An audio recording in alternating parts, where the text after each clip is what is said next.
여러분 그간 평안하셨습니까? 저는 서재에서 전하는 말씀을 맡고 있는 호주 멜본의 남기영 목사입니다. 오늘은 그 52번째 말씀이 되겠습니다. 누가복음 10장 38절 이하를 보면 예수님 일행이 베단이라는 동네에 도착하게 됩니다. 그리고 그들은 그곳에서 기다리고 있던 마르다라고 하는 여인을 만나 그녀의 집으로 안내됩니다. 모르기는 해도 마르다는 예수님 일행이 오고 있다는 기별을 미리 받았던 것 같습니다. 그녀는 막상 예수님 일행을 자기 집으로 맞아들이기는 했지만 무엇부터 어떻게 해야 할지를 몰라 소란을 피웁니다. 어쩌면 예수를 만난 기쁨 때문에 마르다의 마음이 더 바빴었는지도 모르겠습니다. 성경에는 예수 일행이 누구였는지에 대하여는 언급이 없습니다. 그러나 짐작하건대 좋게 20-30명은 되었을 것으로 봅니다. 그런데 예수께서는 마르다네 집에 들어서자 사람들을 가르치기 시작하셨고 마르다의 동생 마리아는 그 앞에 앉아서 예수님의 말씀을 들었다고 했습니다. 아무리 마음씨가 착한 언니라고는 하지만 이쯤 되면 마르다의 얼굴은 벌겋게 달아올랐을 것이고 마침내 마르다가 불평을 털어놓습니다. 주님, 제 동생이 저 혼자 일하게 두는 것을 아무렇지도 않게 생각하십니까? 마르다의 불평은 현실을 타개하기 위한 것이었습니다. 그런데 우리는 여기서 이야기를 전개해 나아가는 누가의 표현에 잠깐 눈을 돌릴 필요가 있습니다. 38절을 보면 그때 마리아는 주의 발 곁에 앉아서 말씀을 듣고 있었다고 했습니다. 그리고 같은 장면을 개역 성경에서는 발 곁에라는 표현 대신에 발 아래라는 표현을 사용하고 있으며 또 영어 번역에서는 sat at Jesus' feet라고 했습니다. 그런데 이와 같은 설명은 단순히 마리아가 앉아있는 위치를 이야기하려는 것만은 아니라는 것입니다. 당시의 관습으로보아 예수의 발 아래 앉는다고 하는 말은 그 사람의 제자가 된다는 뜻이기도 하기 때문입니다. 그리고 또 남자와 여자를 유별하는 당시의 관습으로 보아서 여자가 누구의 제자가 된다고 하는 것은 다분히 말썽의 소지가 큰 행동이라고 할 수 있었던 그런 시대였습니다. 그런데 마리아가 지금 그 일을 하고 있는 것입니다. 당시 랍비들은 여인을 가르친다고 하는 것은 시간을 낭비하는 것이라고까지 생각하던 그런 시대였습니다. 그런데 예수께서는 불평 겸 애원을 하고 있는 마르다를 향하여서 마리아의 행동을 칭찬하셨던 것입니다. 그 당시를 살았던 사람들 상식으로는 예수님의 이와 같은 생각은 이해가 안 되는 것이었을 것입니다. 당시 풍습이나 관습으로 본다면 마르다의 불평이 100번 옳았습니다. 그 바쁜 통에 마리아가 속한 것은 당연히 부엌이라고 하는 것이 사람들의 생각이었을 것이고 결국 마리아는 언니 마르다의 타이름으로는 안 되었기 때문에 랍비인 예수께까지 부탁을 했을 정도의 철없는 여인이 되어버렸던 것입니다. 마르다의 불평한 소리를 듣자 예수께서는 이를 마르다와 거기에 앉아있던 사람들을 위한 좋은 교육 자료로 삼으셨던 것입니다. 예수께서는 여기서 새로운 관점에서 옛 관습을 보도록 기회를 제공하면서 우리의 생활 속에서 하나님을 섬기는 참 지혜를 이야기하셨던 것입니다. 지난 2000년 동안 마르다는 목사님들의 설교를 통하여서 소견 좁고 속물 근성에 젖은 여인으로 질타를 당했습니다. 또 어떤 때는 이 이야기에서 마르다가 어떤 음식을 준비하고 있었는가에 대한 관심과 상상력을 쏟아붓는 설교자도 보았고 샌드위치처럼 간단한 음식을 장만해도 되겠는데 고년히 수고를 했다며 안타까워하는 설교자도 있었습니다. 또 어떤 분은 두 자매의 서로 다른 생각을 말하면서 세상살이와 종교생활의 균형이 필요하다고 피력하는 분도 보았습니다. 그렇다면 이 이야기를 통하여 예수께서 정말로 하시려는 말씀은 무엇이었는가 하는 것입니다. 누가복음 10장 41절을 보면 예수께서는 마르다에게 말씀하십니다. 마르다야, 마르다야, 너는 많은 일로 염려하며 들떠있다.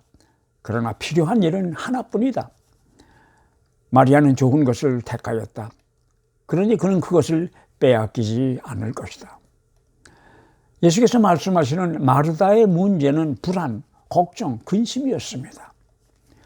후리드만이라고 하는 랍비가 있는데 그분은 인간의 불안이 어디에서 오는 것이며 그 불안이 우리 생활에 어떤 영향을 미치는가를 연구하고 가르치는데 평생을 바친 사람이라고 합니다. 그런데 그분에 의하면 불안에는 만성적인 불안과 상황에 따라서 생기게 되는 일시적인 불안이 있다고 했습니다. 일시적인 불안이란 예를 들면 시험이나 인터뷰를 앞에 두고 있을 때 생기는 불안 같은 것인데 그 일이 끝나면 그 불안도 없어지고 정상으로 돌아가게 됩니다. 그러나 만성적인 불안은 다릅니다.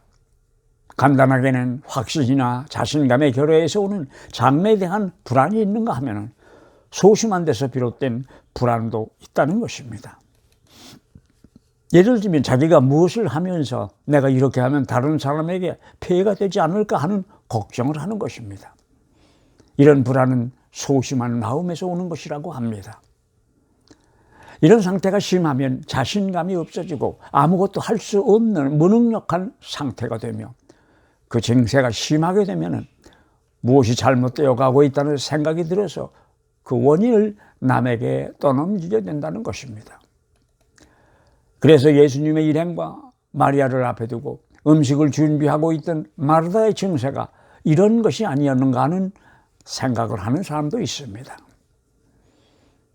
이런 현상들은 우리의 생활 현장에서도 자주 볼 수 있습니다.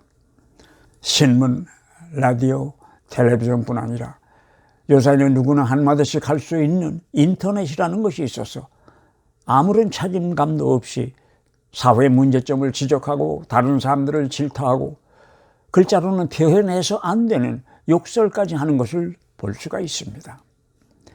학교의 선생님들이 조금만 더 사명감을 가지고 학생들을 지도했더라면 더 좋은 사회를 만들 수도 있었을 터인데 교인들이 좀 더 예수처럼 생각하고 살았다면 교회가 이렇게는 안 되었을 것인데 대통령이 어떻고 교육부 장관이 어떻고 서울시장은 어떻고 그들이 해야 할 일, 해서는 안 될 일, 실수한 일들을 그렇게도 상세히 하나하나 분석까지 해가면서 자신 있게 질타하는 것을 보면 놀라지 않을 수가 없습니다. 그렇게 능력 있는 사람들이 우리 사회에 그렇게 많은 줄은 미처 몰랐다는 생각을 하지만 결국 나중에 그 자리를 차지하는 사람들을 보게 되면 거기서 거기인 것을 보면서 다시 실망을 하게 됩니다. 어쩌면 우리 사회에는 능력 있는 사람들보다는 만성 불안증에 빠진 사람들이 생각보다 많기 때문인지도 모르겠다는 생각까지 하게 됩니다. 그렇다면 이 마르다와 마리아 이야기를 통하여 예수께서 보여주신 그의 마음은 무엇이겠습니까? 이상이 현실보다 중요하다는 이야기를 하시려는 것입니까? 아니면 배우는 것이 일하는 것보다 중요하다는 이야기입니까? 어쩌면 일이라고 하는 것은 각각 다 해야 할 때가 있다는 말을 예수께서는 하고 계신지도 모르겠다는 생각이 듭니다. 지금 이 시간은 예수님을 대접하는 일보다는 예수님의 가르침을 듣는 것이 더 중요하다는 이야기를 하고 계시는 것입니다. 마르다를 향한 예수님의 질문은 오늘 이 시간에 우리가 무엇을 해야 하겠느냐는 질문이었을 것입니다. 조금 있으면 예수께서는 예루살렘으로 가서 십자가를 져야 합니다. 손님 접대는 나중에라도 얼마든지 할 수 있을 것이고 또 해야만 할 때가 올 것이지만은 예수님의 가르침은 그때가 아니고는 더 들을 수가 없었을 것이기 때문입니다.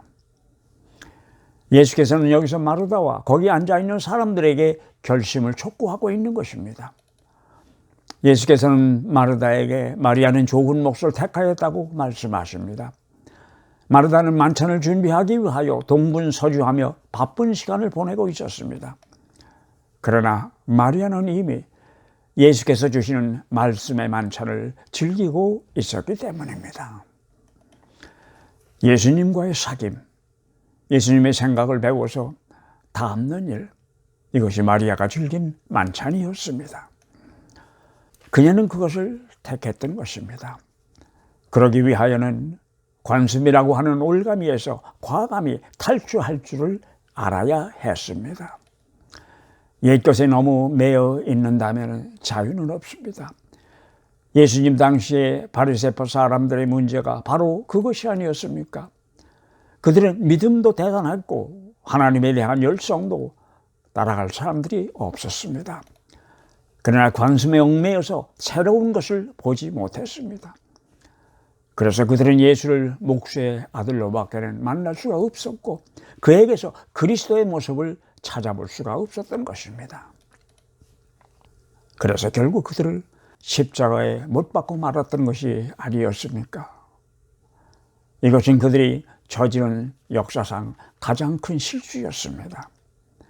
여러분께서도 마리아가 택하고 칭찬받던 그 좋은 몫을 놓치지 말고 잡으시기를 바랍니다. 그리고 한번 잡았다고 생각하신다면 놓치지 마십시오.